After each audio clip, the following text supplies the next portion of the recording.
بەڕێز ئانۆ جەوهەر وەزیری گواستنەوەی حکوومەتی هەرێمی کوردستان قسە دەکەم لە بەغداوە لەگەڵمە. بەڕێز ئانۆ سپاس کە لەگەڵ کوردستان 24 دیارەکە هەرێمی کوردستان بەردەوام یەکێک لە ڕۆژوانەکانی پێکەوە ژیانی ئاشتیانی سەرجەم پێکهاتەکان بووە. پاڵپشتی هەموو پێکهاتەکان لە حکوومەتی هەرێمی کوردستان ڕنگدانەوەیەکی بەرچاوی هەبووە. گەاندنیەم پەیامە لە چ ئاستێکدا بوو و چۆن پاڵپشتی لە پەیام و دەستپێشخەریەکانی هەرێمی کوردستان لەم بوارەدا کرا؟ زۆر سپاس گوڵەبا خان. ئەمڕۆ بە نوێنەرایەتی ڕێزدار جەنابی سەرۆکی حکوومەت کاک مەسرور بارزانی و حکوومەتی هەرێمی کوردستان سەردانی ڕێزدار غبتەی پاتریەرک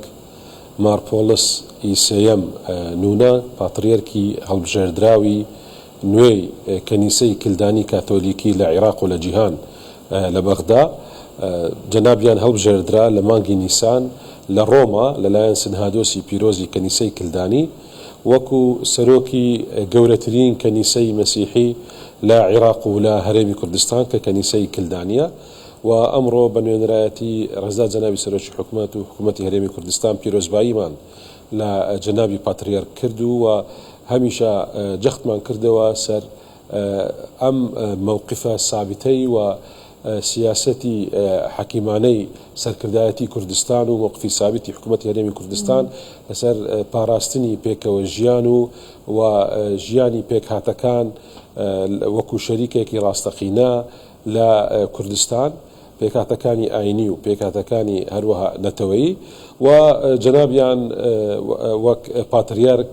غەریب نییە لە کوردستان بەخۆی خەڵکی بە ڕەچەلەکەوە خەڵکی ئەلقۆشە و دواتر خوێندنەکەی تەواو کردیتەوە لە مووسڵ و خوێندنی قەشایەتی و دواتر وەرگرتنی ماجستێر و دکتۆرا تەواوی کردیە لە ڕۆما و بۆ ماوەیەک مەترانی مووسڵ بووە و دوای کەوتنی مووسڵ بەدەستی تێرۆریستان ئەو بووە بە مەترانی ئیسترالیا بۆ ماوەی لە 2015 تاکو هەڵبژاردننی لە مانگی نیسان و ئێستا گەڕایتەوە وەک پاتریەرکی نوێی کەنیسەی کلدانی. جەنابیان لە زۆر ئاشنای کوردستانە و بەخۆی ئاشنا بووە لە کاتی کەوتنی مووسڵ و دەشتی لێنەوە لە دەست تیرۆریستەکان چۆن پێشمەرگەی کوردستان بە شەڕێکی دژوارەوە هەرێمی کوردستانیان پاراست کە بووە پەناگەی گشت پێکهاتەکانی ئاینی و نەتەوەیی یەک لەو پێکهاتانە کە مەسیحیەکان بوون و چۆن پێشمەرگە بەدانی زیاتر لە 1000 شەهید و زیاتر لە 10,000 بریندار کوردستانیان پاراستەوە و بە سەرکردایەتی ڕێزدار جەنابی سەرۆک کاک مەسرور بارزانی.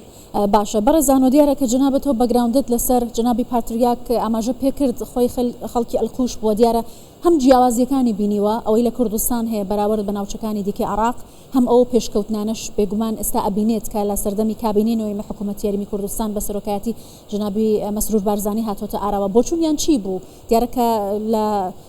هەواڵەکانی شەباسمان کردەوان سەرسامن بەم پێشکەوتنانەوە دەڵێن کە سەرۆکوەزیران مەسرور بارزانی پیاوی کردارە نەک قسە. جەنابیان زۆر بەڕوونی باسی لەوەی کرد کە ئەو لەگەڵ ئەو سەرکردانەیە پشگیری لەم سەرکردانە دەکاتن لەم بەرپرسانە دەکاتن کە کردانیان بەرهەمە نەک تەنها گوتار و ئەو گوتی ئێمە لە ڕاگەاندن و هەروەها بخۆم بە دوواداچوونم کردیە کە چۆن کوردستان بەرەو پێشەوە چووە و بە تایبەت لەوەی کە سەرکردەیەک و بەرپرسێک وەک جەنابی کاک مەسرور بارزانی کە پیاوی کردارە نەک پیاوی گوتار و چۆن کردار هەمیشە ڕنگدانەوەی بەرجەستە هەیە بۆ خزمەتکردنی خەڵک نەک تەنها گوتار و دروشم. بەڵێ دیارەکە ئەوەی کە هەیە لە هەرێمی کوردستان گرنگیدانە بە پێکهاتەکان جەنابیشت یەکێک لەو کەسانەی کە لە هەرێمی کوردستان وەکو وەزیر لە حکوومەتی هەرێمی کوردستاندا ڕۆڵ دەگێڕی و نوێنەرایەتی پێکهاتەکان دەکەی. ئەمە لای ئەو کەسانی کە نوێنەرایەتی پێکهاتەکان دەکەن بە تایبەتی لە دەرەوەی کوردستان و عێراق چۆن دەبینرێت لە کایە سیاسیەکان و بڵین دابەشکردن و داڕشتنی حکوومەتی هەرێمی کوردستاندا پێکهاتەکان شوێن و پێگەی بەرز و تایبەتیان هەیە؟ پێکهاتەکان هەمومان لە کوردستان پێکهاتەین کلدان بیناشووری سریان ئەرمەن کورد عەرەب تورکمان مسلمان مەسیحی ئەیزیدی کاکایی سابی ئەیمەندائی ئێمە هەمومان پێک هاتین و هەرێکێک لە شوێنی خۆمان خزمەتی کوردستان دەکاتن بەندە لە شوێنی خۆم لە وەزارەتی گواستنەوە گەیاندن خزمەتی کوردستان دەکەم ئەمڕۆ عەرزی جەنابی پاتریەرکم کرد کە چۆن لە کوردستان ئێمە خێراترین و هەرزانترین و ئەمینترین ئەنتەرنێتمان هەیە نەک تەنها لە عێراق بەڵکو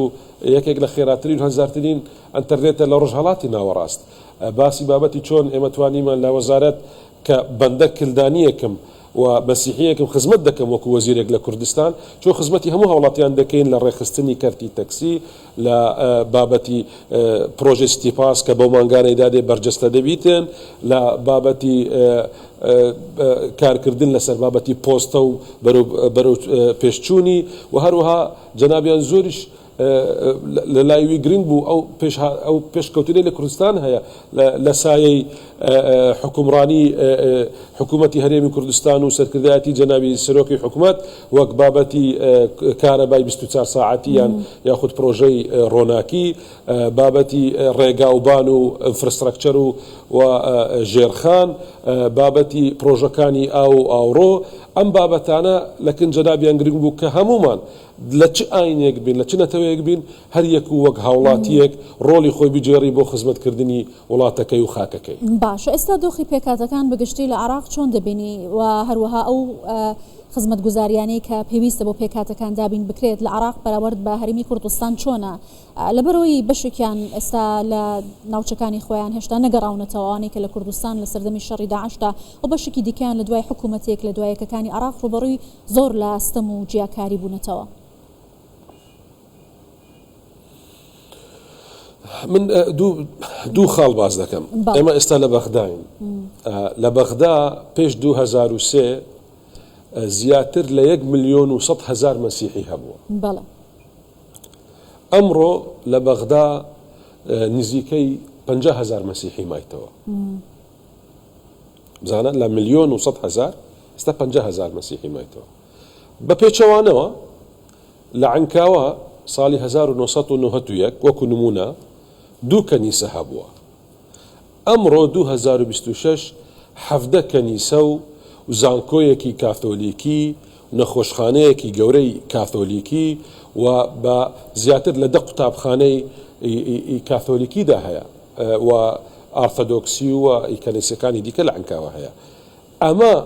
بەراوردا من باسی بەرهەم دەکەم ئەوەی ئەمڕۆ جەنابی پاتریەرک باسی کرد بەرهەم گرنگە بەرجەستەبوونی کارەکانی گرنگە ئەمە بەرجەستەبوونی کارەکانی حکومڕانی و سەرکردایەتی و گەڵی کوردستانە و بە پێچەوانەوە بەرجەستەکردنێکی دیکە هەیە کە ئەمەیە دەبینین هیوادارم کە بتوانن گشت عێراق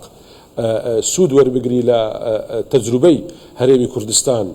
لە حکومڕانی و بە تایبەتیش لە پێکەوە ژیان و پاراستنی پێکەوە ژیان و سەردانی ڕێزدار جەنابی سەرۆکی حکوومەت کاک مەسرور بارزانی و گشت ئەو دیدارانەی کە بە سەرکەوتووی کردی لەگەڵ گشت سەرکردەکانی عێراق و لێرە لە سەرۆکوەزیرانی نوێ لە بەغدا بتوانن ئەوان سوود لە تەجروبەی و ئەزمموی هەرێمی کوردستان وەربگرن باشە پێت وایە ئەو لایەنە گرنگانە چیە لە حکوومەت هەرێمی کوردستان ئەزمونە گرنگەکانی کە بەغدا بیەوێت سوود لەو ئەزمونانەی هەرێمی کوردستان وەربگرێت بە تایبەتی جەنابی پارتریاکی شاماژێ بە پتەوکردنی ژێرخانی وزاوە کۆمەڵێک بابەتی گرنگی پەیوەندیدار بە بژانەوە لە هەرێمی کوردستان کردووە پێویستی بەچی عێراق تا سوود لە ئەزمموی هەرێمی کوردستان وەربگرێت